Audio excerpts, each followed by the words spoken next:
छोटी छोटी नज़र आए, बल्कि मुझे बड़ी एक लिहाज से आप कहें कि हैरानी हुई और खुशी हुई देख के कराची में उन्होंने कहा जी कि बड़ा वोट ऑफ नो कॉन्फिडेंस कामयाब हुआ है, जुलूस निकाला। मेरा ख्याल है कोई 70 से ज़्यादा लोग नहीं थे।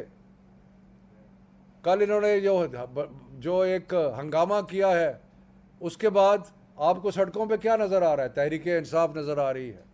आपको लिबर्टी मार्केट में क्या नज़र आ रहा है? तहरीक इंसाफ नज़र आ रही है। आपको पंजाब के डिस्ट्रिक्ट हेडक्वार्टर्स में क्या नज़र आ रहा है? तहरीक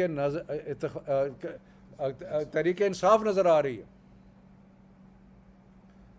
ये लोग अगर ये कहते हैं, समझते हैं कि ख़रीदो फ़रोख्त के साथ, बंदर बांट के साथ, लोगों के ज़मीर फरोशी को आमादा करने के साथ अगर ये समझते हैं कि पाकिस्तान के अवाम जो हैं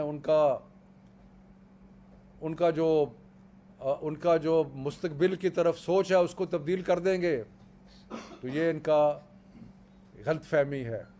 और इस गलत फहमी से जितना जल्दी बाहर आए। और हम तो एक बात कहते हैं, ये जो मुल्क में इस वक्त एक बेचैनी है, और बेचैनी है कि एक इलेक्टेड गवर्नमेंट, एक पॉपुलर गवर्नमेंट को जिस तरीके से ख़रीदो फरोख्त करके और बैरूनी साजिश और अमेरिका के कहने पे जिस तरह हटाया गया है, बहुत बेचैनी है, बहुत गुस्सा है, बहुत गम है। तो इसका एक ही हल है, इसका हल है कि इंतखाब कराओ। आइए हम सब अवाम की अदालत में चलते हैं। आइए जाके अवाम से पूछते हैं कि वो क्या चाहते हैं कि पाकिस्तान में उनका हुक्मरान, उनका मुस्तकबिल का साथी कौन हो। ये चीज़ जानने के लिए अवाम के पास जाना ज़रूरी है। ये पहले बड़े हमें कहा करते थे कि जी इलेक्शन कराओ, इलेक्शन कराओ। हमें पिछले 3 साल से सुन रहे हैं। अब जब हम कह रहे हैं इलेक्शन कराओ तो ये भाग रहे हैं। वो फजलुर रहमान कह रहा है पानी गदला हो गया है, इलेक्शन गदला होगा। कोई कुछ कह रहा है अभी वक्त नहीं आया। ये नून लीग वाले जो सबसे ज़्यादा शोर मचा रहे थे, नहीं अब हम देखेंगे कि हालात कैसे बनते हैं। क्यों भागते हो अवाम के पास जाने से? क्यों भागते हो?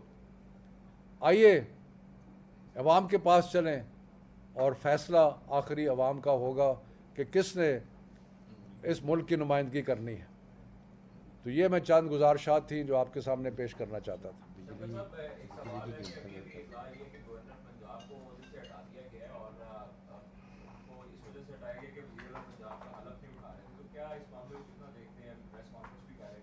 देखें, मैंने पहले आपको कहा कि हर किस्म का ऊंचा हथकंडा जो है इस्तेमाल किया जाएगा।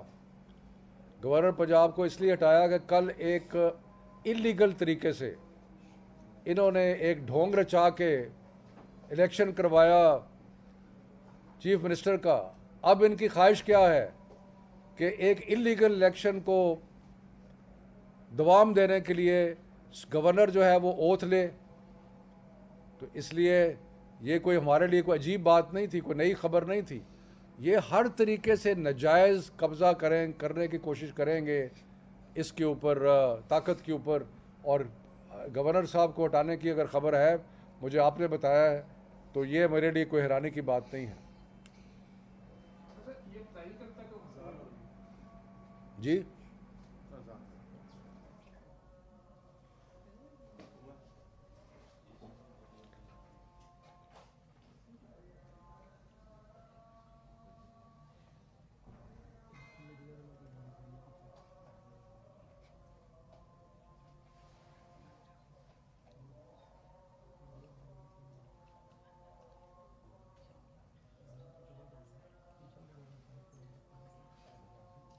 जी